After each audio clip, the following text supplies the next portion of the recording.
Hello everyone, how are you all doing? I hope you're all doing well and taking good care of yourself. When it comes to English, I have only one motto: keep practicing and keep learning. अब देखिए, मेरा channel English with as एक नया channel है। इसका मतलब ये है कि मेरे पास ये डिसीजन लेने की क्षमता है कि मैं इस चैनल को कैसा रूप दूं और जो सब्सक्राइबर्स इस चैनल पर इतना समय देकर मेरे वीडियोस देखें उनको क्या इस चैनल से सीखने मिले। अब ये चैनल एक ऐसा चैनल होगा कि जिससे इंडिया में कोई भी कहीं भी रह रहा हो उनको बेसिक इंग्लिश से सब कुछ स्टेप बाय स्टेप सीखने मिलेगा, बिल्कुल फ्री ऑफ कॉस्ट। यानी कि मैं बिल्कुल फाउंडेशन से आपको इंग्लिश सिखाने की कोशिश करूंगी और आपके कुछ भी क्वेरीज है, कुछ डाउट्स हैं या आपको कुछ सीखना है, आप प्लीज़ कमेंट सेक्शन में मुझे बताइए। और मैं आपको बेसिक इंग्लिश से एक्चुअली शुरुआत इसीलिए करना चाहती हूँ ताकि आप जो एडवांस्ड इंग्लिश है जिसमें कि टेंसेस और active voice, passive voice, pronunciation, spellings, आप धीरे धीरे करके सब कुछ बहुत ही अच्छी तरह से सीख सकें। अब कोई भी भाषा हो, प्रैक्टिस करना बहुत ज़रूरी है और फाउंडेशन से यानी कि बहुत ही बेसिक से सीखना बहुत ज़रूरी है। अगर आप एक बच्चे को क्लास 10 में बस यूं ही डाल दें, क्लास 1 to 9 की पढ़ाई किए बिना, क्या वो कुछ भी कर पाएगा? नहीं। इंग्लिश का भी कुछ ऐसा ही है, बिल्कुल बेसिक से सीखना पड़ेगा। Now let's start today's class. Today's class is all about the sentence, यानी कि वाक्य। कोई भी भाषा हो, इंग्लिश इंक्लूडेड, बेसिक फाउंडेशन जो है वो है the sentence. Now what is a sentence, पहले ये समझने की कोशिश करते हैं। कुछ भी वर्ड्स को हम अगर मिलाकर लिखते हैं, all right, it's a combination of words, can we call it a sentence? बिल्कुल नहीं। जब एक ऐसा कॉम्बिनेशन ऑफ इंग्लिश वर्ड्स बने जिसका कोई मीनिंग हो, उसे हम कहेंगे a sentence. Now let's take an example. Up. Does it have any meaning when I say up? Upar. It does not have any meaning. So this is not a sentence. It's just a word. If I choose more words and I just write it on a sheet of paper, and if it does not have any meaning, again, it is not a sentence.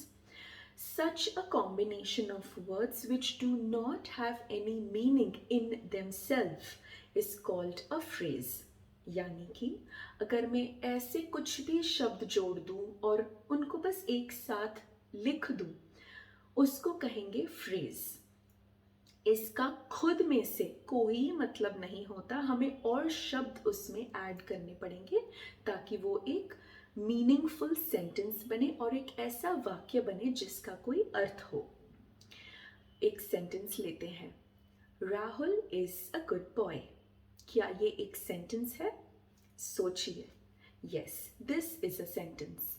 Rahul is a good boy, this is a sentence और इसका अर्थ ये है कि राहुल एक अच्छा लड़का है। Now since आप ये समझ गए हैं कि सेंटेंस का मतलब क्या है, अब हम ये समझेंगे कि सेंटेंस के कितने प्रकार होते हैं। First is a declarative sentence या असर्टिव सेंटेंस। अब मैं क्या करूँगी, मैं आपको एक ही सेंटेंस अगर हम 4 तरीके से लिखना चाहें वो कैसे लिख पाएंगे, मैं आपको उस एग्जाम्पल के द्वारा मैं समझाऊंगी। Declarative sentence. As I mentioned earlier, Rahul is a good boy. ये एक डेक्लोरेटिव सेंटेंस है, मैंने बस बता दिया है, मैंने एक जैसे मानो घोषणा कर दी है कि राहुल एक अच्छा लड़का है। इन इंग्लिश हम कहेंगे Rahul is a good boy. This is a declarative sentence और एन असर्टिव सेंटेंस। ये मैंने एक सिद्ध कर रही हूं मैं कि Rahul is a good boy. बिल्कुल आप क्लियरली समझ गए होंगे। Next is an interrogative sentence. इन सेंटेंसेस को पहचानने के लिए एक चिन्ह होता है, वो होता है question mark. Is Rahul a good boy? It is an interrogative sentence. Basically any question, हम अगर कोई भी प्रश्न पूछते हैं सेंटेंस के द्वारा, वो बन जाएगा एक इंटेरोगेटिव सेंटेंस। आगे बढ़ते हैं। Imperative sentence. Rahul you have to be a good boy, यानी कि मैं उससे कह रही हूँ कि उसको ये करना ही पड़ेगा। कोई भी कमांड हो या कोई भी एक रिक्वेस्ट हो, यानी कि मैं जो भी ये वाक्य जिसके लिए लिखा गया है या जिसके लिए कहा गया है, उनको ये करना ही पड़ेगा। Alright, Rahul needs to be a good boy, Rahul has to be a good boy. ये हो गए इम्पेरेटिव सेंटेंसेस, क्योंकि हम इन सेंटेंसेस के द्वारा या तो एक कमांड दे रहे हैं या एक रिक्वेस्ट कर रहे हैं, पर हमारी आशा ये है कि वो इंसान वो चीज़ करके रहे। ठीक है। नेक्स्ट एक है एक्सक्लेमेटरी सेंटेंस। अब इन सेंटेंसेस को पहचानने के लिए भी एक पंक्चुएशन मार्क या एक चिन्ह है, वो होता है एक एक्सक्लेमेशन मार्क। एक्सक्लेमेटरी सेंटेंस, इन सेंटेंसेस के द्वारा एक बहुत ही मन में एक भावना प्रकट होती है। For example, Rahul you are such a good boy, यानी कि मेरे इमोशंस मैं व्यक्त कर रही हूँ। Rahul you are such a lovely boy, Rahul is a great boy. अगर मैं इस सेंटेंस के सामने एक एक्सक्लेमेशन मार्क लगा दूँ तो ये बन जाता है एक एक्सक्लेमेटरी सेंटेंस। एक और एक्सक्लेमेटरी सेंटेंस कैसा हो सकता है? What a shame, Rahul! Exclamation mark, ये बन गया एक एक्सक्लेमेटरी सेंटेंस।